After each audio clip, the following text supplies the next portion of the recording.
نبی وَيَا أَيُّهَا الَّذِينَ آمَنُوا اصْبِرُوا وَصَابِرُوا وَرَابِطُوا. قرآن کریم کی مومنانو ته د صبر تلقین شوی دی او د صبر حکم شوی چې دنیا کې به تاسو باندې ټیم په ټیم مصائب راځي، مشکلات به راځي، تاسو به صبر او تاسو چې صبر کوئ نو د هغې په نتیجه کې به الله اجر درکړي. الله د طرف نه به تاسو ته اجر میلاویږي، خو د مصیبت په موقع باندې به تاسو صبر او د صبر ډېرې لویې بدلي. قرآن کریم کې رب العالمین فرمایي انما یوفى الصابرون اجرهم بغیر حساب. کله چې د اعمالو طول کیږي او د اعمالو بدلی میلاوي، چې کله د صبر بدله راشي، ملائک به وایي دې بنده باندې دنیا کې دا مصیبت راغلی و، د په حق موقع باندې صبر،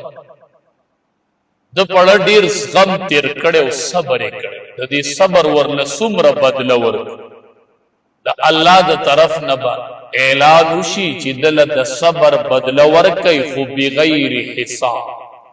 بغیر د اندازې نه د صبر بدله چې الله ورکوي نو حساب به یې نه، دا به الله بی حساب. د هر عمل بدله به په حساب وي او د صبر بدله به بی حساب. الله ورته وایي بغیر د حساب، چې بغیر د حساب خلک څیز ورکوي نو ډېرې ورکوي. وی څومره روپۍ به مال راکړي، بس وی ته دا تپوس مه کوه خو چې څومره مې درکړي، نو دا کمې نه ورکوي او ډېرې ورکوي. صبر دا د مؤمن د شان سره ښایي چې دی به صبر.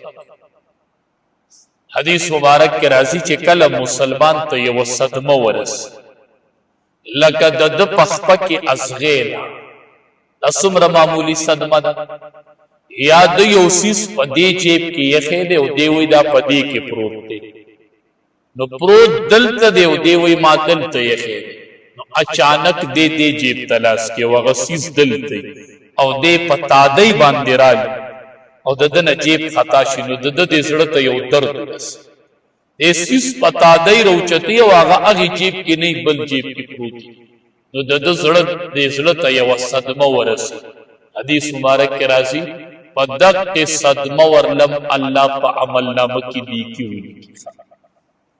نو بیا دومره لویه صدمه چې هغه به کله د بیمارۍ په شکل کې، کله به د غم په شکل کې، کله به سړی الله په یو بیمارۍ کې مبتلا کړي او دی به پروت وي، په کټ په پروت وي، په دې چې دی صبر کوي الله ډېر لوی اجر ورکوي. حدیث مبارک کې راځي د مریض الله دعا کوي، چې کوم سړی بیماري، د بیمار سړی الله دعاګانې قبلې. د بیمار سړی دعا الله نه رد کوي، چې دی کله بیمار دی او په کټ پروت دی او په بیمارۍ په حالت دی چې رب ته لاس اوچتوي، الله یې دعا کوي او په دې بیمارۍ الله یا ګناهونه ریږي یا ورله الله مرتبې اوچتوي. چې کله سړی په بیمارۍ باندې صبر، کله ناکله مونږ باندې بیماری یا غم مشکل راشي نو مونږ د خولې نه د بې صبرۍ کلمات شو، ډېر بیماران په دې وجه خراب شو، څوک آخر کې خودکشي وکړي، څوک څه وکړي، څوک څه، د خولې نه د ناشکرۍ الفاظ وځي. حدیث مبارک کې راځي منی بالتلیت، حدیث مبارک تے نبی کریم صلی اللہ علیہ وسلم فرمائی رب العالمین وی چې څوک زه مبتلا کما بحبیبتی دسترګو په امتحان، یعنی د یو کس نه زه د سترګو نظر والا مړونی که مړون، دا د الله د طرف نه یو صدمه، د الله د طرف نه یو امتحان دی. مونږ خو چې سړی ړوند شي نو مونږ وایو ده به وراني کول، یو دی داسې ړوند ښه دی، دا خدای پېژندلی دی ځکه. ته څه خبرې، دې کې دنده یو راز پروت یو، دې کې دنده د الله د طرف نه یو حکمت. حدیث مبارک دی وایي څوک چې زه مبتلا کم د سترګو په امتحان باندې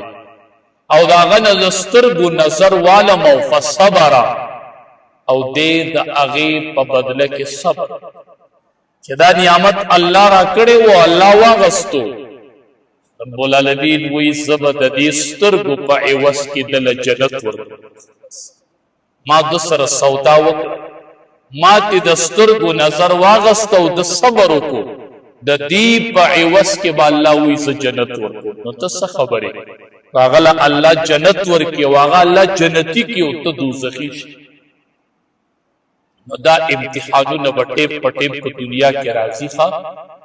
کله ناکله د سړي اولاد وفات شي، نابالغه بچي وفات شي، د سړي ډېر مشکلات راځي. نو په دې باندې به موږ صبر کوو. نبی علیہ السلام فرمایي انما الصبر عند الصدمة الاولى، صبر به هغه صبري چې کله ته په اولني تکلیف په ټیم کې وي، چې دا تکلیف درته ضرور رسیږي او ته صبر په دغه ټیم باندې به صبر. حدیث مبارک کې راځي وی کله چې الله د چا نابالغه بچي وفات، نابالغه بچي د چا وفات شي، نو رب العالمین فرشتو ته وی قبضتم ولد عبدی، تاسو زما د بنده بچي وفات روح هم ته واغس. فرشتي ورته وی نعم. بیا ورته رب العالمین فرمایي قبضتم ثمرة فؤادی، تاسو زما د بنده د زړه میوه واغستله. دلته دې بې صبري کوي، وی دا نابالغه بچی و، ته به ما زما د لبو بچی و، ما سره به یې لبې کولې، ما سره به یو ځای سملاستو. وره رب العالمین ملایکو ته څه وایي قبضتم ثمرة فؤاده، تاسو زما د بنده د زړه میوه اوچته کړله، د زړه یو میوه م وله واغستله، د لبو بچیم ته واغستو، د هغه د زړه میوه م اوچته کړله. نو ګوره په دې الله ته علم دی ښه چې دا صدمه لویه ده. ځکه رب العالمین د فرشتو نه تپوس کوي تاسو زما د بنده د زړه میوه واغسته؟ فرشتي ورته وایي نعم، د زړه میوه یې خو مونږ ته واغسته. دا ډېره لویه صدمه یې ښه. نابالغه بچی چې د لبو وخت ته ورسي او دی د پلار او مور ورسره لبې کوي او دا میوه تې الله اوچته، دا ډېره لویه صدمه یې. نو فرشتي ورته وایي نعم. وایي ښه زما دې بنده څه ووي چې تاسو ترې نه دا میوه واغسته؟ وایي حمدک واسترجع،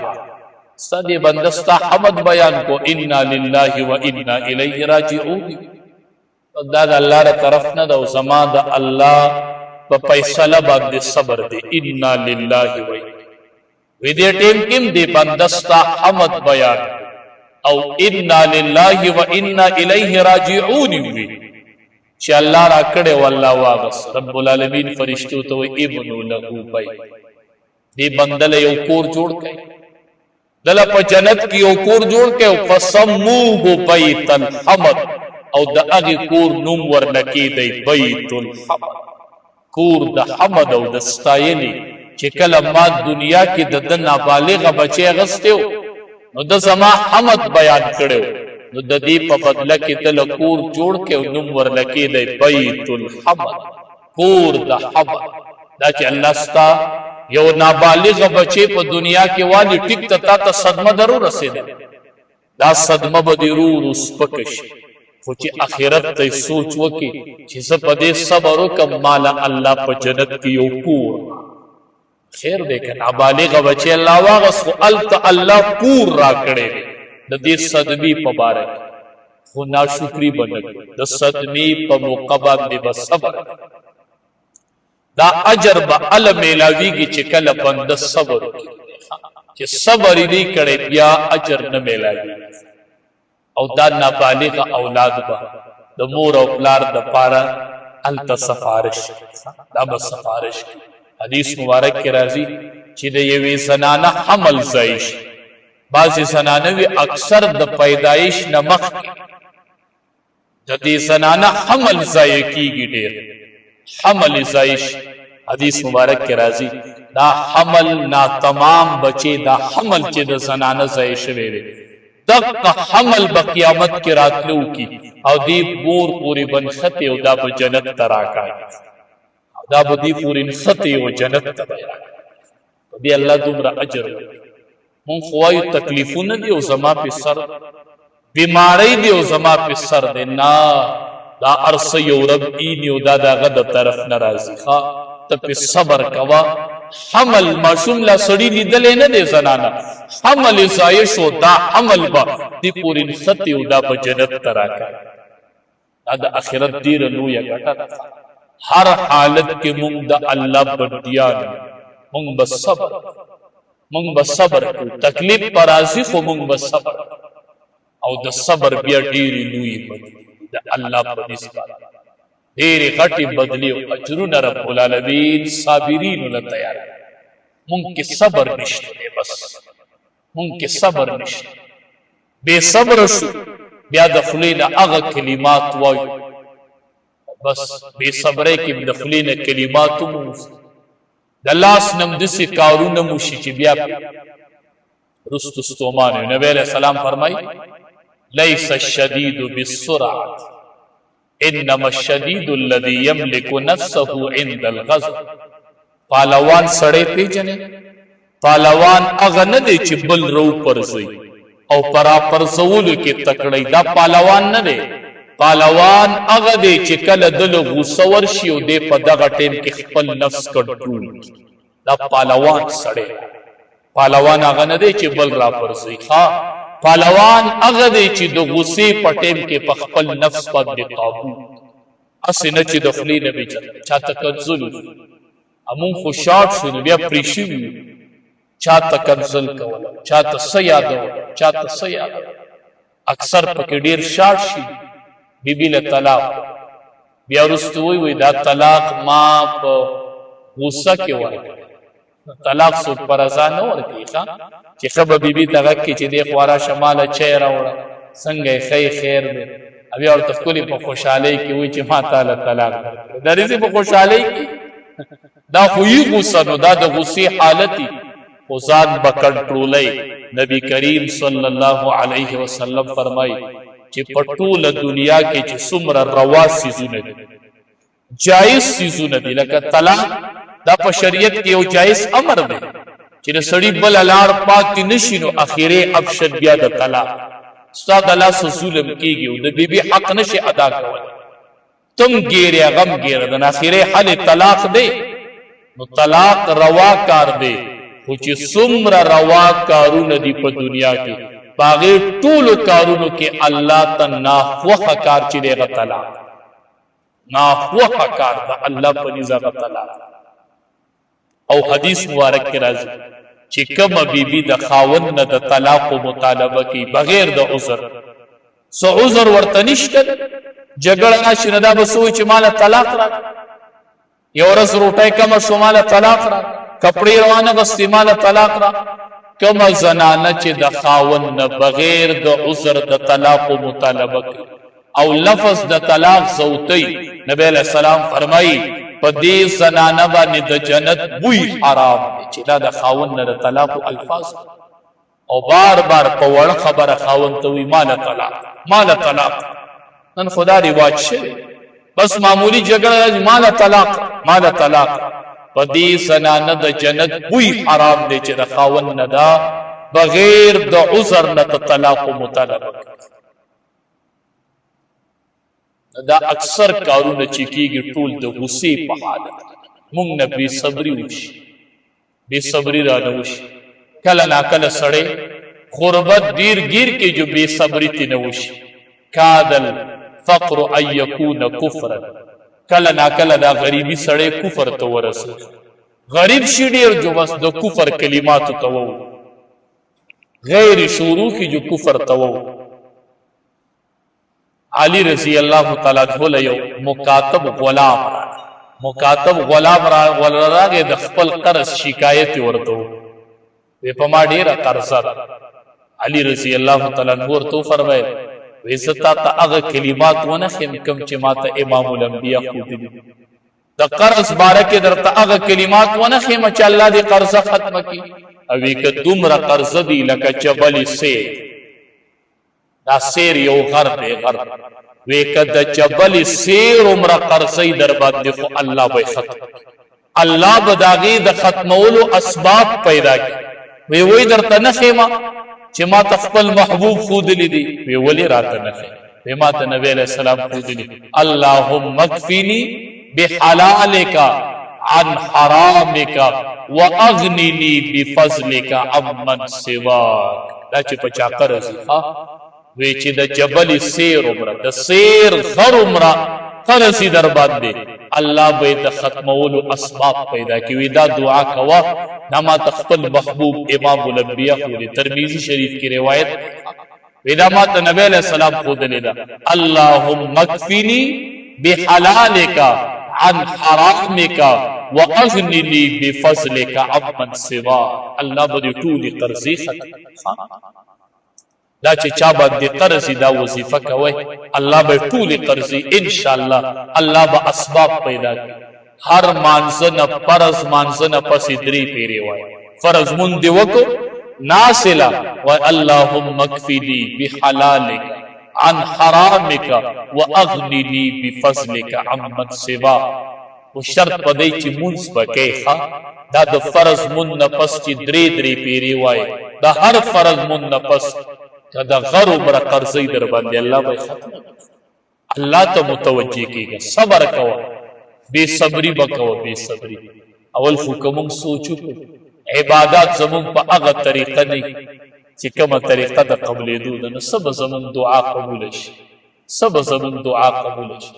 عبادت په هغه طریقه نه حدیث مبارک کې راځي چې څوک کور کې او دس کو کې او جمعات تر روان شي په دې شرط او دس کورو کې مونږ اکثر او دس جمعات خیر دی خو چې سړی کور کې او دس کو کې او دې جمعات تر روان شي او داس کې را روان شي دل الله دومره اجر ورکي لکه د چې د حج یا د عمرې د پاره احرام چې کله دې د فرض مانزه د پاره د کور را روان شي او پوری او دس کړي را روان دسی په اهتمام باندې د مونږ دومره اهتمام دسی حالت کې راشي خپل حالت صحیح مونږ کوو په صحیح طریقې مونږ مانزه ته ولاړو پینسیم د پوندو دلان دکړي ولاړ مانزه سروم سرتوري او پینسیم د پوندو دلان او مانزه ته ولاړ.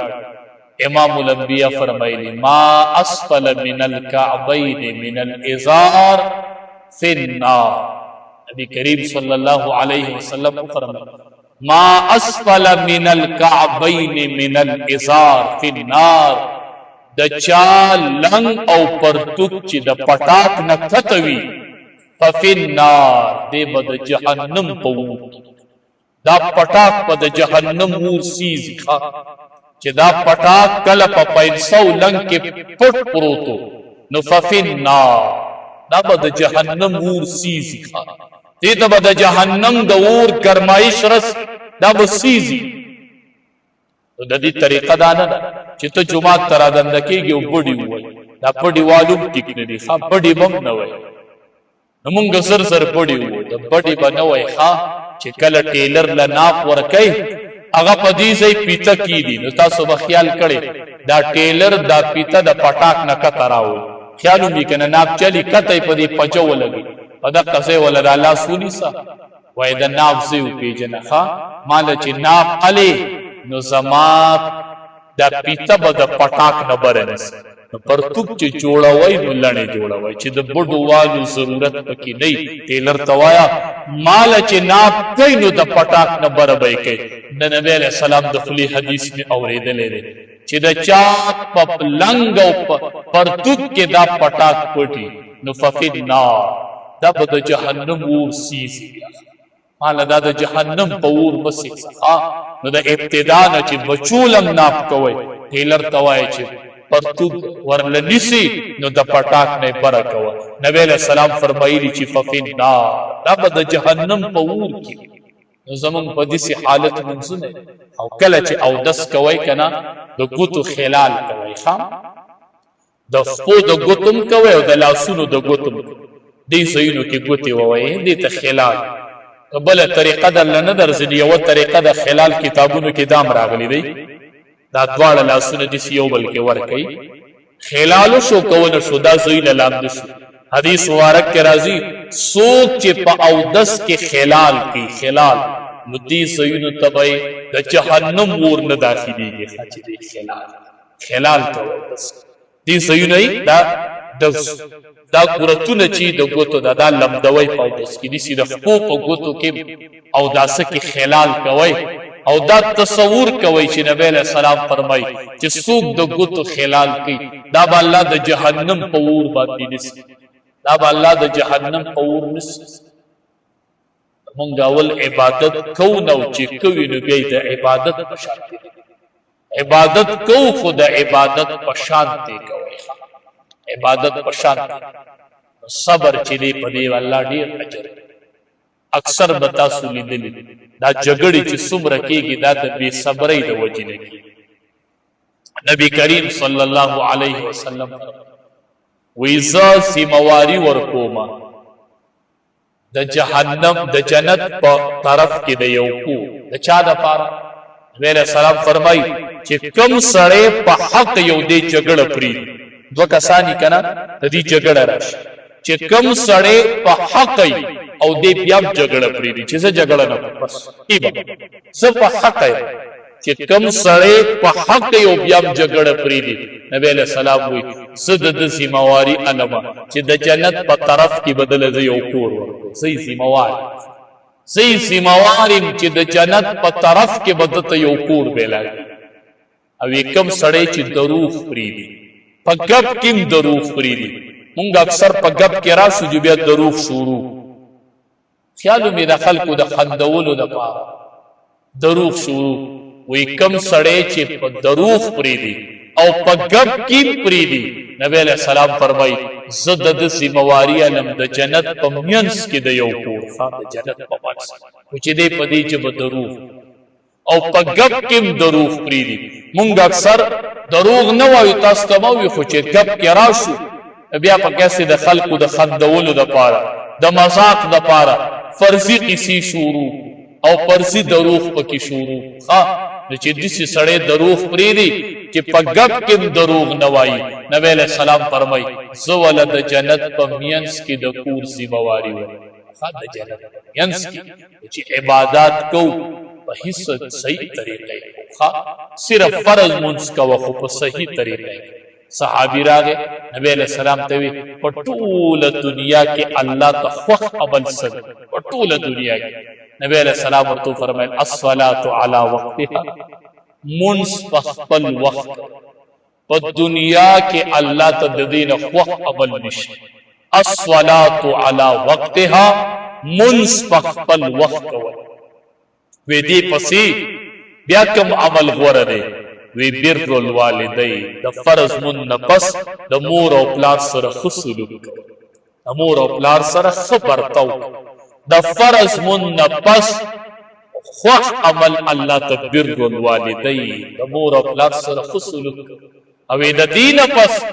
وی الجهاد فی سبیل الله د الله په لار کې بیا جهاد بختور دی هغه بچی چې د فرض منست حاضریو فرض منځ وکي او د فرض من نفس راشي خپل مور خواله د خپل پلار خواله دا غي دروغ جوړ تپوس دا غي سره خوږی خبري فرض منځ کې د والدینو تپوس د مور او پلار سره احسان کسراغه نبی علیہ السلام ته وی انی اصبت ذنبا عظیم ډیر لوی ګناه را نوښ فهل من توبه توبه سلار شتا الله به می معاف کی نبی علیہ السلام ورته وی حل لك کور کې دی مور شته نه مور خو می وفات وی خالد شته په کور کې د مور خور چې ورته وی ترو یو د پلار خوري هغه ته عمه وی یو د مور خوري وی خالد کر کور کې شتا د مور خور دشته وی او وی ورشه دا غي سره نیکیو کوي دا غي سره نیکیو کوي الله به ګناه معاف کړي چې ګناه درنو شي د مور سره احسان چې الله دې ګناهونه معاف کړي الله دې ګناهونه معاف کړي ټول دنیا کې الله ته خوف عمل چې دې هغه مونږ بیا د مور او پلار سره احسان کول دي او بیا جهاد فی سبیل الله دي رب العالمین دې عمل کولو توفیق راکړي الله دې موږ له صحیح منځونو توفیق راکړي الله دې موږ ټول له صبر توفیق راکړي رب دې موږ د صابرینو پټولګي کې شمار کړي رب دې مونږ د صبرناکو په ټولګي کې شمار کریم الله مونږ ټولو نه رضا شي الله مونږ سره د رحم او د کرم معامله وکړي